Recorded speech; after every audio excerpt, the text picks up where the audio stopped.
Porque Jesus nunca falou do arrebatamento.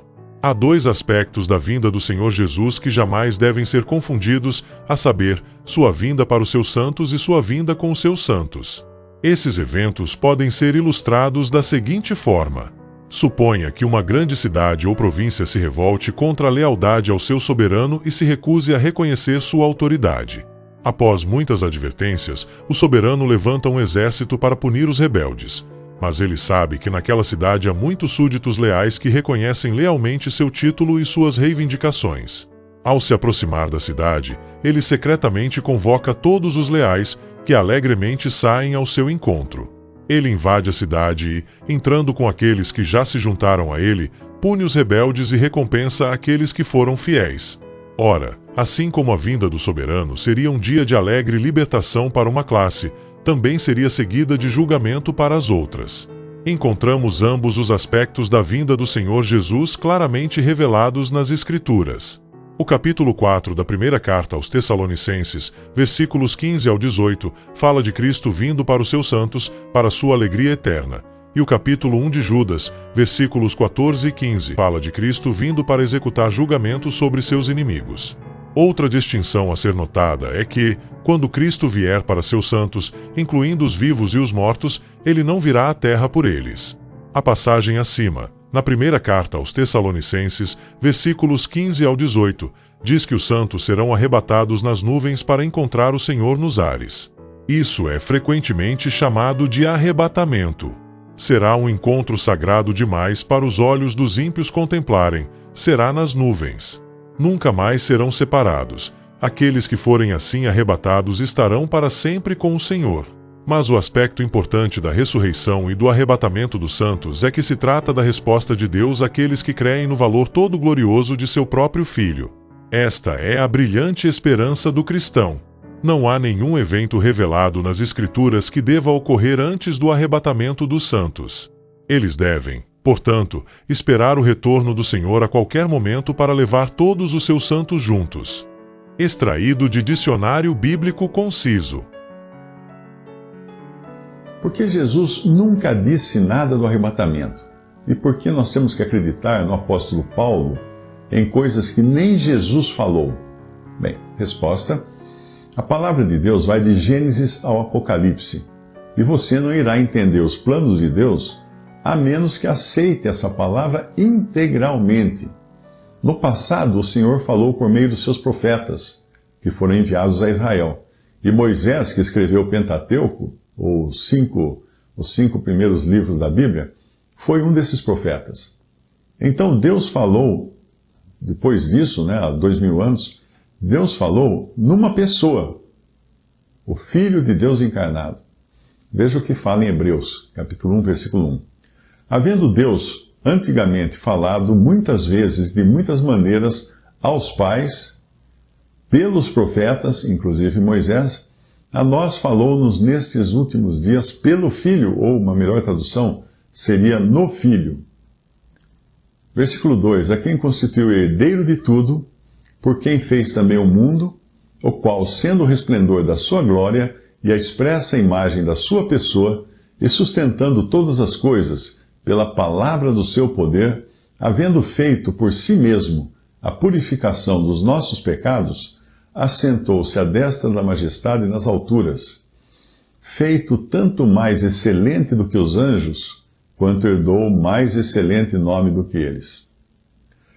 Se você considerar que Jesus, quando esteve aqui, validou os profetas do Antigo Testamento, ao desprezar o Antigo Testamento, você estará desprezando também Jesus, que sancionou seus escritos. Mas é claro que muitos odeiam aquilo que não serve a seus propósitos, como é o caso do Espiritismo, que descarta o Antigo Testamento e diz que só devemos crer nas palavras de Jesus. Sério? Então vamos ver o que Jesus disse aos religiosos do seu tempo. E vale também para todo aquele que não crê no Antigo Testamento. Em João, Evangelho de João, capítulo 5, versículo 45, Jesus diz assim aos fariseus da sua época: não cuideis que eu vos hei de acusar para com o Pai.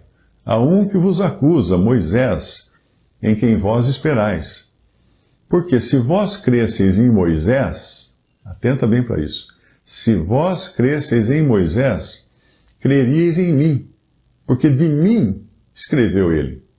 Mas se não credes nos seus escritos, como crereis nas minhas palavras?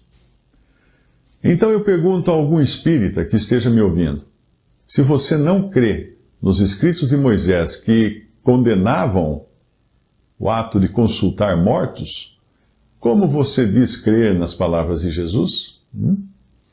Mas a sua dúvida era por que nós devemos crer nas palavras de Paulo e outros apóstolos quando eles escreveram coisas que Jesus não disse. Devemos crer por causa de uma ordem do próprio Senhor Jesus, que ele deu nos evangelhos. Essa ele escreveu sim. Ele disse sim, né? Em João 16, versículo 7, ele falou: Todavia digo-vos a verdade, que vos convém que eu vá, porque se eu não for, o Consolador não virá a vós. Mas quando eu for, vô-lo enviarei. E quando ele vier, convencerá o mundo do pecado e da justiça e do juízo. Do pecado, porque não creem em mim.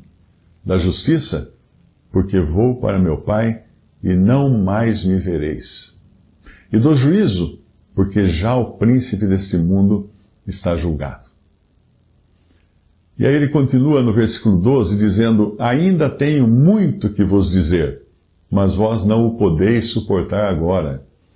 Mas quando vier aquele Espírito de verdade, ele vos guiará em toda a verdade, porque não falará de si mesmo, mas dirá tudo o que tiver ouvido e vos anunciará aquilo que há de vir.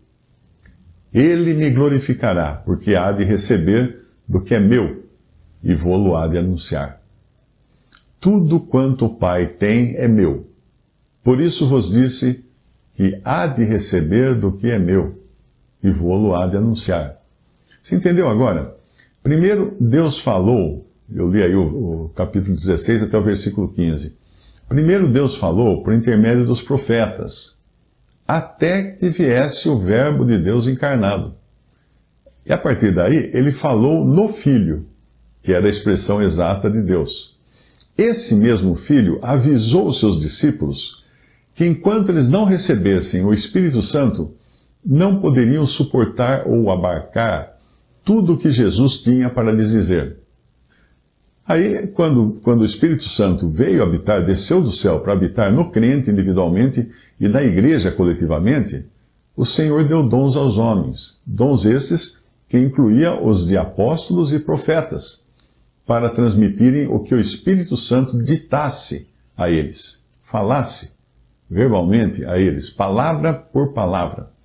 Foi então que os mistérios que estavam ocultos em Deus, desde sempre, desde a antiguidade, desde a eternidade, foram revelados a esses apóstolos e esses profetas da igreja, coisas às quais nem os profetas de Israel tiveram acesso.